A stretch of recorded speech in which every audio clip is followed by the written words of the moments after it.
Welcome back to Nova Scotia. Well, we're into March now, finally. And February is just a distant memory of lots of nasty weather. It was really rough. And the wife did get to escape it all. She used to travel all the time for the music business.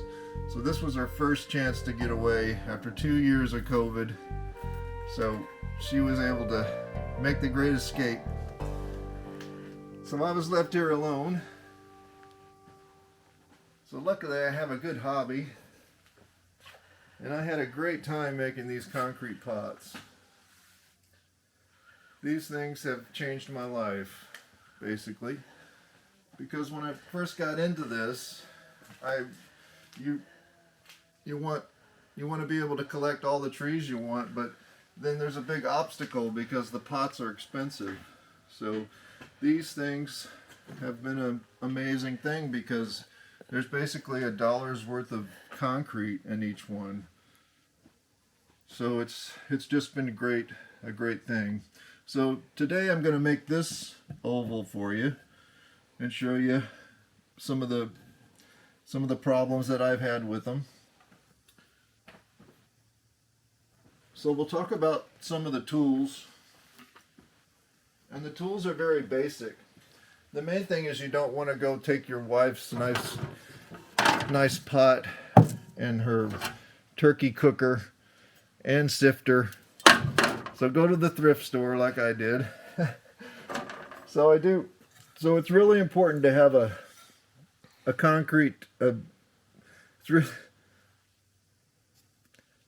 it's really important to have a pot that has a strong handle. The first pot I had, I broke the handle in the first week. So this one has done really well because you need a pot like this to measure, because it's always two things of sand and 1 thing of Portland. So this is like a big thing you would cook a turkey in or something. So it's been a great thing to have for mixing in. This little trowel is the most important trowel. It's important to have a flathead trowel so that you can scrape down into the bottom and get everything mixed right. These little plywood tools make the sand that goes in the middle here to create the inside of the pot. And this jig is just a piece of sheet metal that's nailed to that piece of wood with that design in it. And I've made all these pots with that little jig. So the wife and I have a little bet going. She doesn't think I can make it to 1,000 subscribers on this channel. So if I do, she's decided that she will join the channel and appear on the channel and do a bonsai for us. So if you want to see Val on the channel, you know what to do. So one of these things about making these pots is that there's always concrete left over when you get through making a big one. So it's important to have a plan for that concrete so you're not just throwing it out. So this little plastic pot has made this one. And this little plastic pot's probably made 60 of these. So you can use them over and over. And the reason why these are so good is because they have those feet molded into them. And what they have is they have irritating little plastic tabs down in there that you have to go in there with a Dremel and get rid of those plastic tabs that are just in the way of making a good foot for you. But that's why these have been so good, because they get that nice profile and they've worked really well. So this one has a really nice foot molded into it. When you're looking for plastic pots, they gotta have this going on. They gotta have the foot molded into it.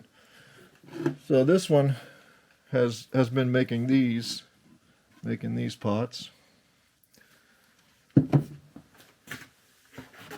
And this one is an old Miracle-Gro tub that had this going on the bottom of it, and it makes this pot. And these have been one of my favorite ones because because of that, what's going on the bottom of them, it just makes a really nice thing. So this one has made these, and the plants have been super happy in the concrete. That's one of the things that's so exciting about it is they just love it. The jade plants have been a wonderful thing in them. They've really thrived and have been a really good product. People just love the jade plants. So I'm about to turn 62 years old in 3 days, and I started this adventure when I was 60. So this group of birch trees here in the wooden box is coming up on 2 years in the wooden box. So my plan for these groups is to put them into a concrete pot like this. So if you get your measurements down and everything, you can transplant something like this into a concrete pot really easily by just cutting the staples and trying not to disturb the trees, because I want them to stay right in this configuration. So here's a good example of one that I've had for about 2 years. It was a very, very early one that I made, and it has been in the greenhouse now for 2 winters and has definitely frozen solid many times and has not broken apart. And that was one of the things I was very concerned about, selling them to people, and then they would have a problem with them. But now I know that they don't do that. They hold together really well. And the moss just loves the concrete to grow out over the edge of the concrete. So that's a really cool thing about them. I really can't find any problem with them. They're just, other than they're a little bit heavy, but I've tried to make them so that they don't hurt you when you pick them up. So without further ado, I'm going to make this pot for you, and I'll give you some pointers as we make it.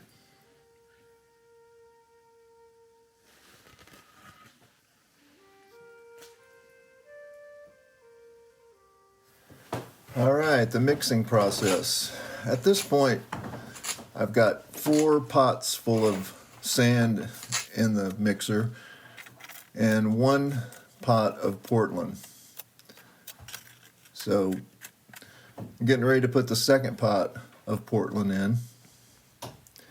So the total is 4 pots of sand and 2 pots of Portland. So the dry mixing is really important.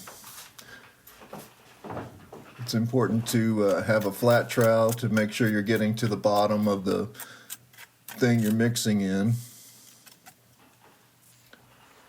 And it's just a process of incorporating the Portland into the sand. It kind of changes color, and you can tell, when it's all incorporated. So this colorant that I'm using is a terracotta color, and the way it works is that depending on how much you put in there, you get different shades of terracotta. So you just have to experiment with it. And you can also mix colors. I've mixed it with the black color. That makes a nice maroon color pot. But this one's just going to be all terracotta. So I end up putting about 4 scoops with the trowel of the colorant. So this type of Portland that I'm using is it's called the GU type. It's a hydraulic concrete, and I've been really happy with it. You just have to be really careful when you buy it that it hasn't been exposed to water, because it gets these little pebbles in it and it can be a real problem. If you get one like that, you have to sift it with some kind of sifter to get those little rocks out. And I've had that before. So you want to buy it from a place that keeps it indoors, away from water, because it's very attracted to water. So it probably takes about good 30 minutes to get a good mix. And this sand that I'm using has a pea gravel in it that is made for making brick mortar. So basically I'm making a good brick mortar. And the most important thing is the water content. If you get too much water in it, it won't stand up to gravity, and that's when you just have a nightmare trying to make one of these. So it's really important not to put too much water in, and make sure you get it all mixed up before you add any more water, because once you get it past that point, then you have to add more sand and concrete, and you can mess your mix up.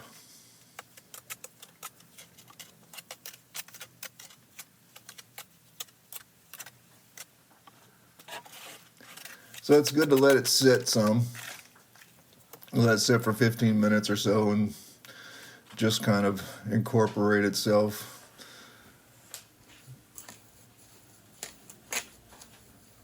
And I usually give it another good mix. And you never want to start one of these unless you're really happy with it. So there's about an inch between the side of the plywood and where the sand is, and that's what I'm shooting for on these, is about an inch thick wall. So this first round of putting it on, I try not to put too much, because if you get it out past the plywood, it can be a problem.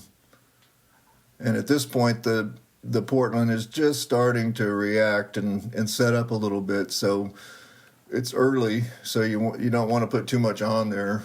You can just tell how the stuff is acting if it's too wet, and you can walk away from them if it's too wet, but it's really hard to make them work. The best thing is to make the perfect mix. So then after I get it all the way around, then I'm going to make the bottom of the pot. So I'm shooting for about 1 inch thick on the bottom. And the trowel is going to tell me where that level is for the bottom of it.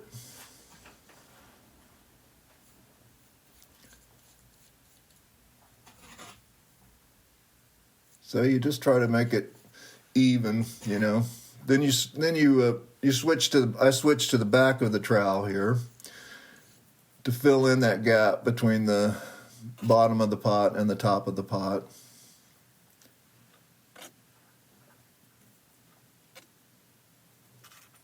So it's just like frosting a cake.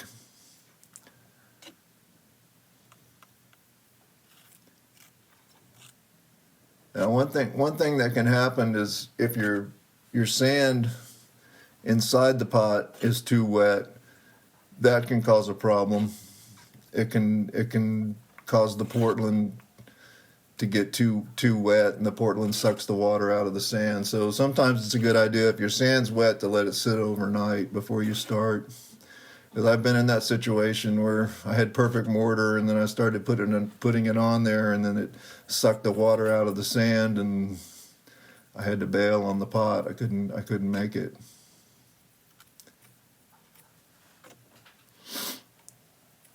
So once I get it all covered,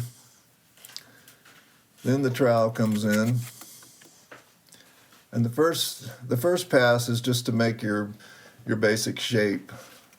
You kind of have to.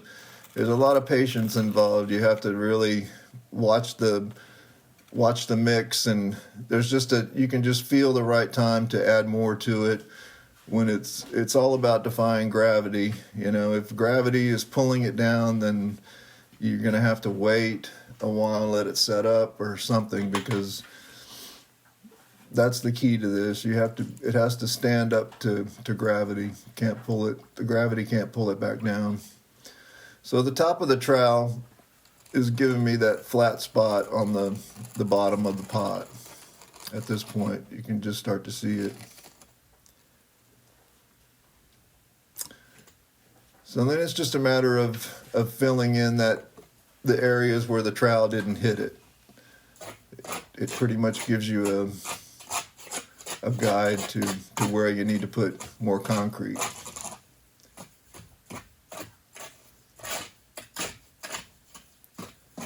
So that bead that these pots have around them is decorative, but it's also very functional. It's like where your fingers want to grab the pot when you pick it up. So you're basically just trying to estimate how much you need to put on there so that the trowel hits everything. So then the next pass with the trowel will just tell you more where you need to put the concrete.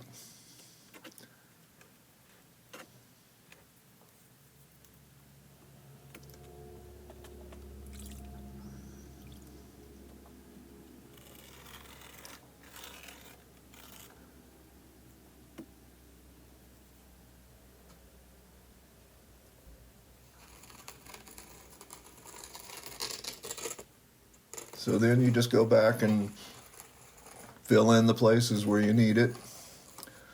Try to get the pot to come into shape.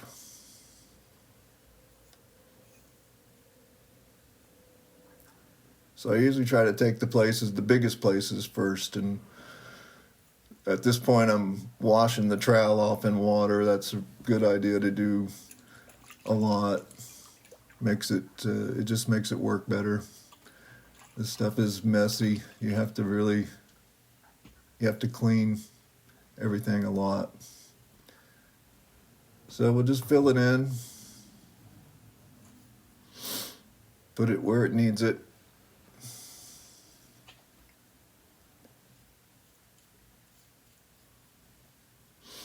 And you want to keep that area where the plywood is, you want to keep that clean so that your trowel stays down on a flat surface.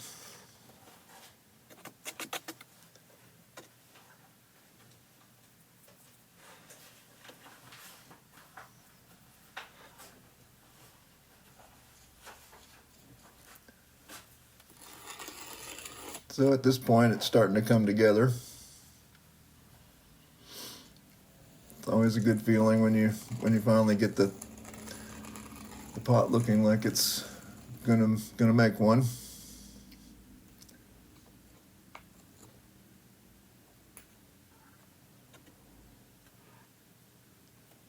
So it's just a matter of getting it finished all the way around. Because once I put feet on these, I usually bend the end of the trowel up so I can still use it without it interfering with the feet. So I want to make sure that I get that ridge all the way around. See, it needs a little bit more on the end there. So we'll just gotta take your time and make sure you get all that looking good before you change the trowel. Because it's just a piece of roofing sheet metal. Very easy to bend. And it gave me that spot for the flatness of the bottom. So I'll remove the stuff that's sticking up. And we've just about got it ready for the feet.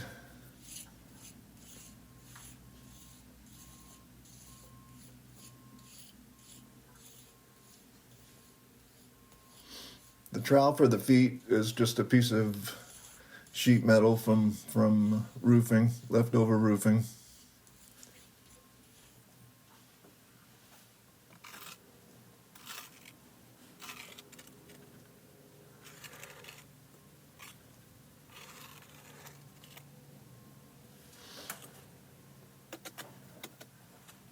So during a lot of this time, I'm taking little breaks from it to let it set up some, and that's an important thing. You don't want to have any plans when you're going to make one of these. You've got to for 2 or 3 hours you got to kind of stay with it, and letting it sit sometimes is a really good idea. You don't have to really worry about the cement going off or anything. There's plenty of work time with it. That's one of the nice things about it.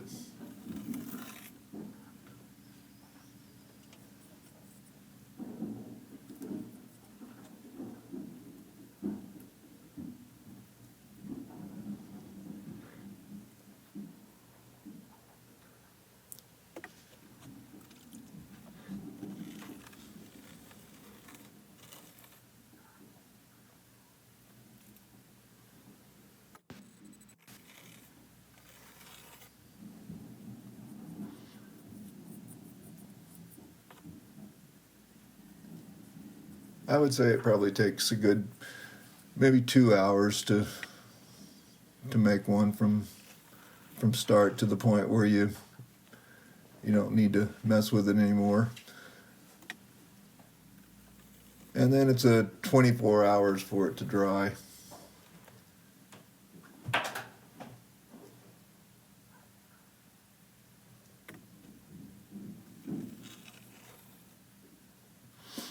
So this is just a piece of copper, just a piece of 1-inch copper.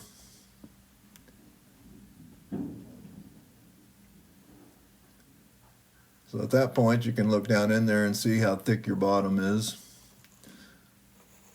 I'm shooting for about 1 inch on the bottom of them.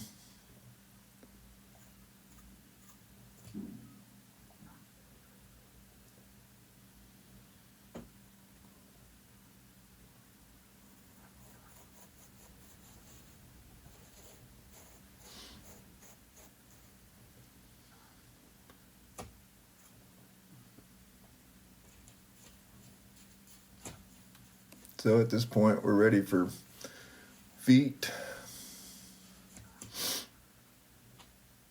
Just about.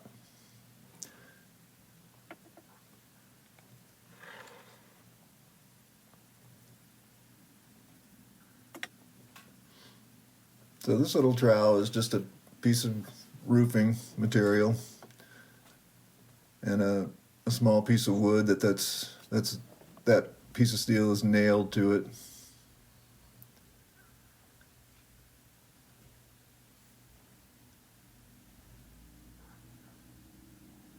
So this gives you a good uniformed height on the feet.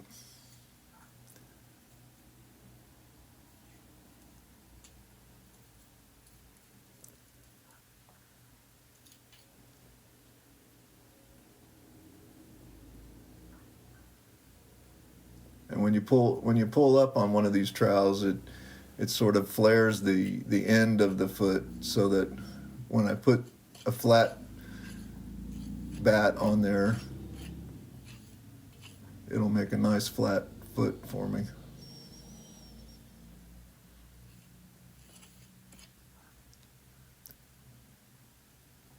I like to cut off the corners on these.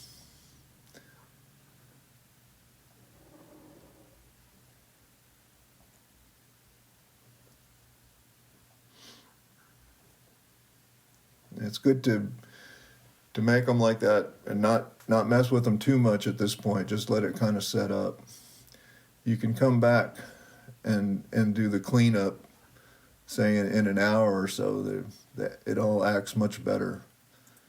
So there's always drying time involved with stuff like this.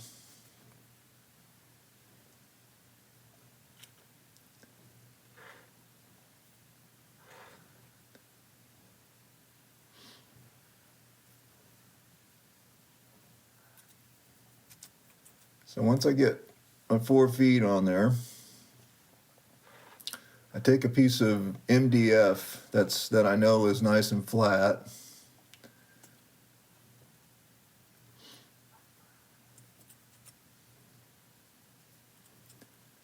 And I'll put it on top of the feet and give it a little pat, looking under there to see what's going on, and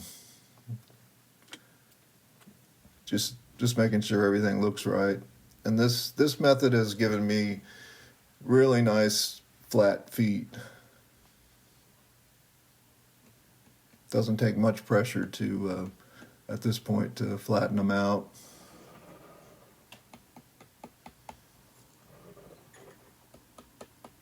And at this point is a good time to leave it alone for a while and don't mess with it, because you want those feet to set up just like that. It's very sensitive at this point to getting distorted, so you got to be really careful with it. And then over the next few hours, there's lots of time to fix little places like this with a sponge, to work the concrete into any gaps that you have. So 24 hours later, everything is set up, and while it's on upside down, it's a good chance to do a little sanding on it.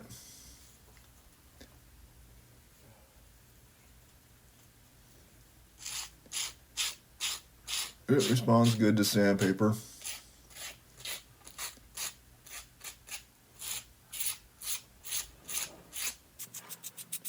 I'm not really trying to make these pots very smooth or anything. I'd rather have them be really strong, and that's kind of how they've worked out. I've been really happy with the strength of the pots. I've had no trouble with them cracking.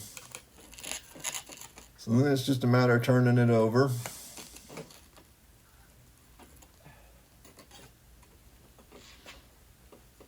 And getting the plywood off. Usually a couple of knocks with something will loosen the plywood.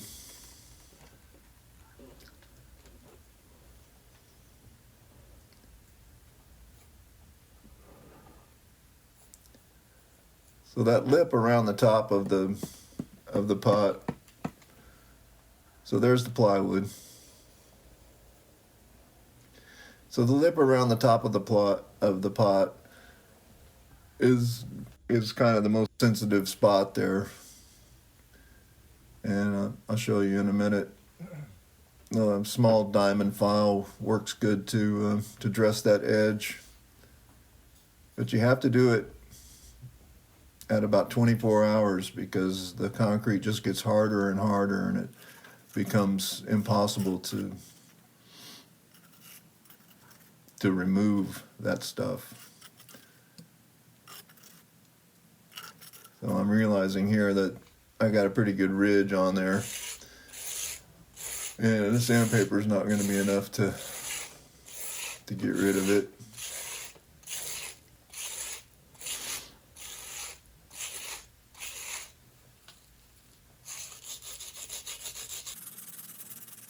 So a small diamond file will show up here in a minute. There we go.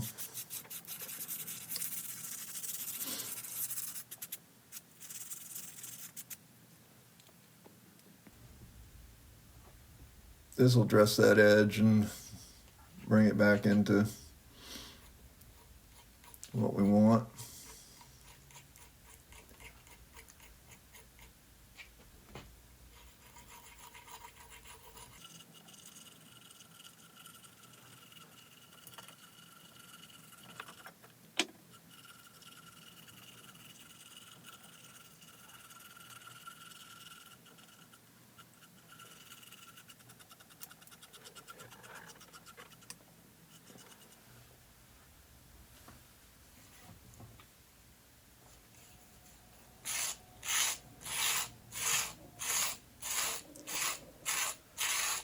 So at this point, they usually come out looking about like that one with the cracks on the inside.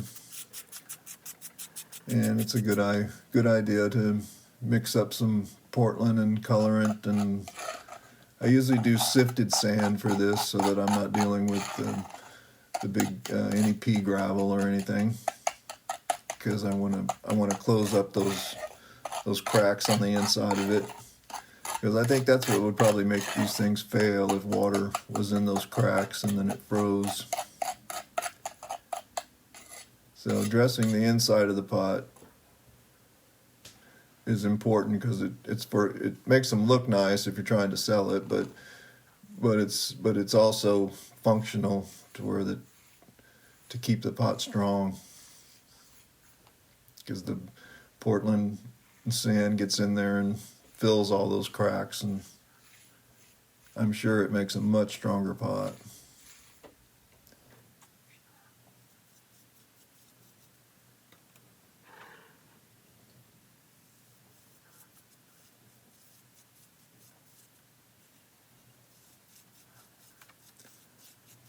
So at this point, this one's just about done.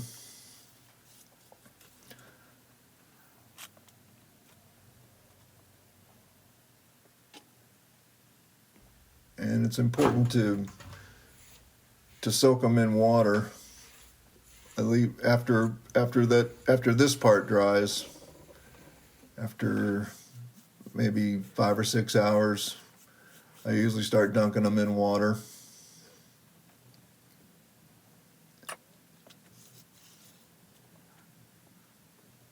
And it's important for the first 2 weeks to really keep them wet.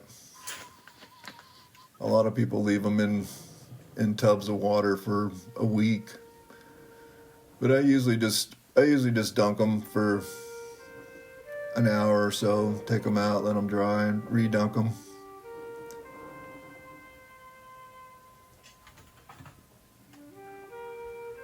Concrete goes through about a 2-week period of curing out, and water is the thing that really makes it cure right and makes it strong. All right, I hope you got something out of that. I'd like to say thanks for watching, and I hope everyone will try their hand at a concrete pot. My trees have been really happy in them. And I'll see you next time on Bonsai by the Sea.